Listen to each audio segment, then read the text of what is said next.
매일 성경과 함께하는 오늘의 큐티 시간입니다. 8월 18일 오늘의 말씀은 예레미야 22장 10절에서 19절입니다.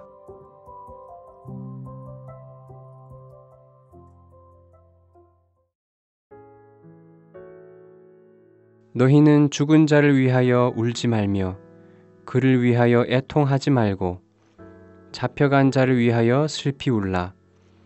그는 다시 돌아와 그 고국을 보지 못할 것임이라. 여호와께서 유다 왕 요시야의 아들 곧 그의 아버지 요시야를 이어 왕이 되었다가 이곳에서 나간 살룸에 대하여 이와 같이 말씀하시니라. 그가 이곳으로 다시 돌아오지 못하고 잡혀간 곳에서 그가 거기서 죽으리니 이 땅을 다시 보지 못하리라. 불의로 그 집을 세우며 부정하게 그 다락방을 지으며 자기의 이웃을 고용하고 그의 품삯을 주지 아니하는 자에게 화 있을진저 그가 이르기를 내가 나를 위하여 큰 집과 넓은 다락방을 지으리라 하고 자기를 위하여 창문을 만들고 그것에 백향목으로 입히고 붉은 빛으로 칠하도다. 내가 백향목을 많이 사용하여 왕이 될 수 있겠느냐? 내 아버지가 먹거나 마시지 아니하였으며 정의와 공의를 행하지 아니하였느냐? 그때에 그가 형통하였었느니라. 그는 가난한 자와 궁핍한 자를 변호하고 형통하였나니 이것이 나를 알미 아니냐? 여호와의 말씀이니라.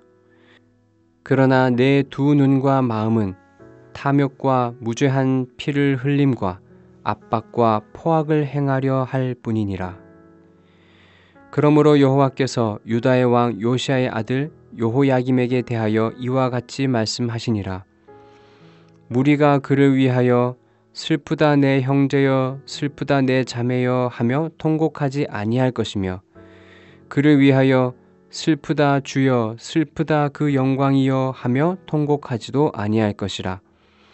그가 끌려 예루살렘 문 밖에 던져지고 나귀같이 매장함을 당하리라. 8월 18일 금요일입니다. 오늘 말씀을 이해하려면 이스라엘 역사를 알아야 합니다. 너희는 죽은 자를 위하여 울지 말며 그를 위하여 애통하지 말고 잡혀간 자를 위하여 슬피 울라. 그는 다시 돌아와 그 고국을 보지 못할 것임이라. 10절에 나오는 죽은 자는 주전 609년 무깃도에서 이집트의 파라오 느고와 전쟁을 하다가 목숨을 잃은 요시야 왕을 말합니다. 잡혀간 자는 요시야의 뒤를 이어 왕이 되었다가 석 달 만에 이집트로 잡혀간 요시야의 아들 여호아하스를 말합니다. 11절에서는 여호아하스를 살룸이라는 이름으로 부르고 있습니다. 하나님이 요시야를 위해서는 울지 말고 애통하지 말아야 하지만 살룸을 위해서는 슬피 울라고 하십니다. 언뜻 생각하기에는 하나님 뜻대로 순종하려고 애썼던 요시야가 너무 일찍 죽은 일이 더 슬플 것 같은데 하나님 생각은 다릅니다. 10절 하반절과 11절, 12절에서 이유가 나옵니다. 그는 다시 돌아와 그 고국을 보지 못할 것임이라. 그가 이곳으로 다시 돌아오지 못하고 잡혀간 곳에서 그가 거기서 죽으리니 이 땅을 다시 보지 못하리라. 살룸은 잡혀간 이집트에서 다시 돌아오지 못하고 그곳에서 죽게 되는데 앞으로 바벨론의 포로로 끌려갈 이스라엘 백성이 겪을 일을 미리 보여줍니다. 이스라엘 백성은 바벨론의 포로로 끌려가서 70년이 지나서야 돌아오게 됩니다. 잡혀간 첫 세대는 고향으로 돌아오지 못하고 그곳에서 죽었습니다. 13절에서 18절은 살룸의 뒤를 이어 왕이 된 살룸의 형제 여호야김에게 하시는 말씀입니다. 13절에 여호야김의 죄를 지적하십니다. 불의로 그 집을 세우며 부정하게 그 다락방을 지으며 자기의 이웃을 고용하고 그의 품삯을 주지 아니하는 자에게 화 있을진저. 여호야김은 아버지 요시야를 본받지 않았습니다. 여호야김은 백성을 종처럼 부리면서 적절한 임금을 주지 않았습니다. 값비싼 백향목으로 왕궁을 짓고 화려하게 치장했습니다. 백성을 힘들게 하면서도 자신은 사치를 즐겼습니다.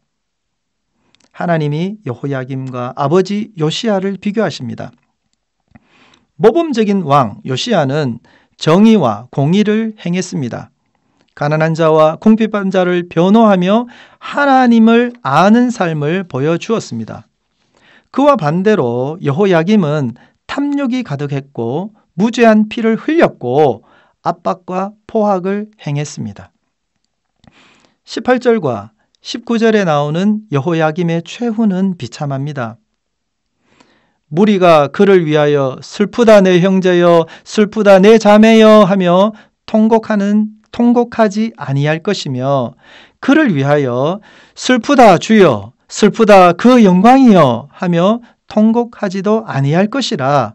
그가 끌려 예루살렘 문 밖에 던져지고 나귀같이 매장함을 당하리라.